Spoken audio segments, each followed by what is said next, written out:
Honest H is going to be a series where we review H games honestly. The H obviously stands for happy. Now, the reason why it's taken me so long to start this is because this game that I wanted to cover first, called Stygian Flowers, is really good. And honestly, I couldn't think of like any way to put my words together to like explain how good it is.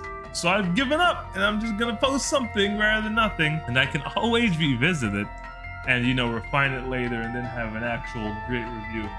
But this one's good and it's hard to really explain why. So let's cover some stuff. Imagine your best friend literally off themselves, or unalive themselves, as the young people like to say nowadays. You look at it and they've like hung their head over the gallows or something outrageous.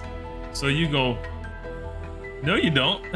You're not just gonna die here and leave me alone. So, you know, you go clap yourself too, so that you can go to the underworld and drag them back to the land of the living, because you're not done, like, I guess, friendshipping with them or whatever it is. That's pretty much the story of this game. Now, initially, this is like a side note, I actually misinterpreted the story.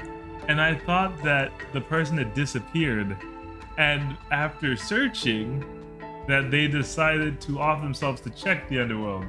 Turns out I missed it a little bit, but it's okay. The story is still cute either way. I do like my story better though. It boasts a unique story and gameplay mechanics that you really don't find in other, especially RPG games of this type. One being that the game is hard. I don't remember the last time we had an Age game that was difficult. This one is difficult.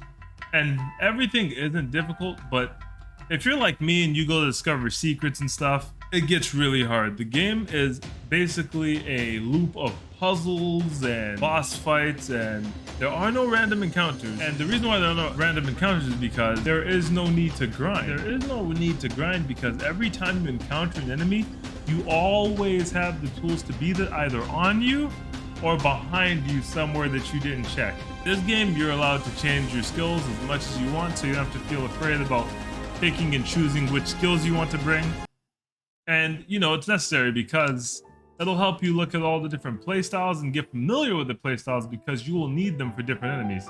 Sometimes you gotta run a magic build, sometimes you gotta run melee, and it's really cool. Now, I can go into detail about the design decision that this game makes, but that will really leave nothing for you to look at. And if you're not a fan of the difficult fights, then you could always go ahead and grab the little cheap sword at the beginning. They give you one, that way you can breeze through the game if you need to. Now, let's talk about the art. I think the art style is really good. The game is filled to the brim with interesting characters and designs, personalities, and as the game goes on, it only gets more and more apparent that the game was made with care. The creator had a goal in mind with making these believable, cool characters, and they never do anything that kind of makes you go, why would they do that? The characters are consistent, and they almost feel as real as they can get while running through the underworld fighting monsters. The music is amazing. It's like this mix of classical, like woke, awake, strong, intelligent music. And it's like deliberately very adult. And since I've said adult, we might as well talk about the content, right? The game is content filled. After every fight, win or lose, you get content. Everything gets unlocked in the gallery that you go visit, which you should visit, because the art is like, it's amazing. The artist, the developer, whatever it is okay with making things in a special way that most people are afraid to make things in our current day and age. Kind of like how Cuphead breaks its own mold, this game has its own like bone to pick with like an interesting art style. It almost feels like dark, which is funny because the game is like, it's both dark and lighthearted at the same time. It's amazing. The art is amazing. They cover so many fetishes that aren't even for me, right? They just say everything. They don't care. They go boop, boop, boop, boop. And it's really cool to be able to see an artist who's like unafraid, I guess, to touch things. I like it. Now, if you want a challenging mental exercise, look no further.